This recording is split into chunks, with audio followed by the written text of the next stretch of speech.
যে ব্যক্তি গোপনে জিনা করবে, গোপনে পরকিয়া করবে, আল্লাহ তাআলা তাকে দুনিয়াতেই 3টি শাস্তি দান করবেন এবং আখিরাতে 3টি শাস্তি দান করবেন। অর্থাৎ দুনিয়াতে এই 3টি শাস্তি না পেয়ে সে কখনো মৃত্যুবরণ করবে না, এমনকি মৃত্যুবরণ করার সাথে সাথে আরো বাকি 3টি শাস্তি আল্লাহ তাআলা তার জন্য প্রস্তুত করে রেখেছেন। যে ব্যক্তি গোপনে পরকিয়া করবে, অন্য নারীর সাথে আসক্ত হবে, অন্য নারীর সাথে জেনা করবে, অন্য পুরুষের সাথে আসক্ত হবে, অন্য পুরুষের সাথে জেনা করবে, মনে রাখবেন এই যে পরকিয়া নামক যে ভাইরাসটা আজকাল সমাজের রন্ধ্রে রন্ধ্রে পৌঁছে গেছে। বাইহাকী শরীফের বর্ণনায় আল্লাহ রাসূল সাল্লাল্লাহু আলাইহি সাল্লাম চমৎকার ভাবে হাদিস বলেছেন, 564 নম্বর হাদিসে এসেছে, যে ব্যক্তি গোপনে জেনা করবে তার জন্য প্রথম যে শাস্তিটি আল্লাহ তাআলা দান করবে, অর্থাৎ 4 দিক থেকে তার দারিদ্রতা তাকে গ্রাস করবে।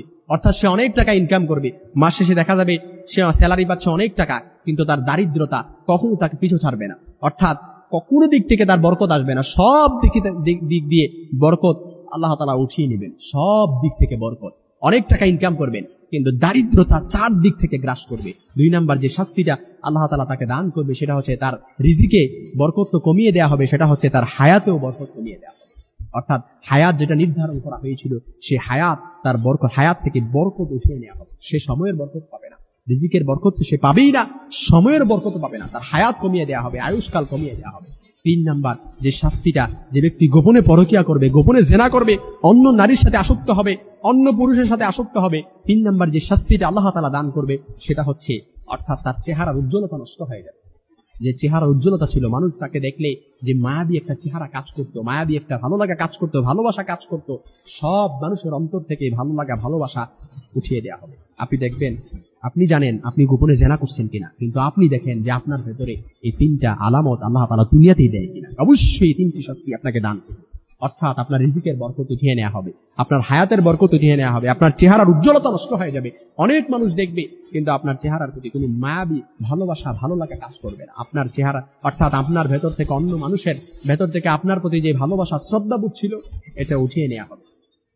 মুসলিম শরীফের বর্ণনায় আরেকটি হাদিস এসেছে, আল্লাহ রাসূল সাল্লাল্লাহু আলাইহি সাল্লাম বলেছেন, কখনো দেখা যায় দেবরের সাথে জমে ওঠে পরকিয়া। অর্থাৎ বেশিরভাগ ভাবিরা দেখা যায় দেবরের সাথে পরকিয়া করে। হয়তো আপনাদের সমাজের কথা বলছি না, আমি হয়তো অন্যান্য পারিপার্শ্বিক বিষয়গুলো বিবেচনা করে আমি বলছি। ইসলাম দেবরের সাথে দেখা সাক্ষাৎ করার লাগামকেও টেনে ধরেছে। হযরত উকবা ইবনে আমের রাদিয়াল্লাহু তাআলা থেকে বর্ণিত, রাসূলুল্লাহ সাল্লাল্লাহু আলাইহি সাল্লাম বলেন, সাবধান, তোমরা নির্জনে নারীদের কাছেও যেও না। এক আনসার সাহাবী বললেন, ইয়া রাসূলুল্লাহ, দেবর সম্পর্কে আপনার নির্দেশ কি? রাসূল সাল্লাল্লাহু আলাইহি সাল্লাম বললেন, দেবর তো মৃত্যুর সমতুল্য। মুসলিম শরীফের বর্ণনায় হাদিসটি এসেছে। এজন্য একজন ভাবির জন্য দেবরের সাথে সাক্ষাৎ করা এটার জন্য মৃত্যুর সমতুল্য। কারণ শয়তান সব চাইতে বেশি ঘায়েল করতে পারে দেবর আর ভাবির সম্পর্কের দ্বারা, অর্থাৎ পরকিয়া এটার দ্বারাই সবচাইতে বেশি গ্রাস করতে পারে। এই জন্য দেবরকে সবসময় ভাবির কাছ থেকে দূরে থাকতে হবে, ভাবিকেও দেবরের কাছ থেকে সবসময় দূরে থাকতে হবে। এই জন্য মনে রাখবেন, দুনিয়াতে এই 3টি শাস্তি দেওয়ার মাধ্যমে যখন আপনাকে বিদায় করা হবে, যখন আখিরাতে যাবেন, আখিরাতে যাওয়ার পর যে 3টি শাস্তি আপনাকে দেওয়া হবে, এর 1 নাম্বার যে শাস্তিটা সেটা হচ্ছে আল্লাহ আপনার প্রতি অসন্তুষ্ট থাকে। আর যে বান্দার প্রতি আল্লাহ অসন্তুষ্ট থাকে, যেদিন অর্থাৎ আল্লাহর আরশের ছায়া ছাড়া কারো ছায়া কোনো কাজে আসবে না, ওই দিন যদি আল্লাহ কারোর প্রতি অসন্তুষ্ট থাকে, সেদিন কি অবস্থাটা হবে আপনি একটু ভেবে চিন্তে দেখেন। 2 নাম্বার যে শাস্তিটা দেওয়া হবে সেটা হচ্ছে আপনার হিসাবকে কঠিন করে দেওয়া হবে। আর আল্লাহ তাআলা যদি কারো হিসাব নেয়, কোনো বান্দা বুকে হাত দিয়ে বলতে পারবে না, কোনো বান্দা বলতে পারবে না সে জান্নাতে যাবে। কারণ আমরা না চাইতে আমাদের আমল নামে অনেক গুণ আমরা করে ফেলি। আপনি একটু আপনার আমল নামা, আপনি জানেন আপনার আমল নামার খোঁজ খবর, আপনি দেখেন যে জাহান্নাম ছাড়া আর কোনো কিছু আশা করতে পারেন কিনা। আমি আমার আমল নামার যদি দিকে তাকাই, আমি তো নিজে বলতে পারি যে জাহান্নাম ছাড়া আমি কোনো কিছু আশা করতে পারি না। কারণ আমার মতো পাপিষ্ঠ আল্লাহর আসমানের নিচে জমিনের পরে আমি বলতে পারি যে আর কেউ নাই।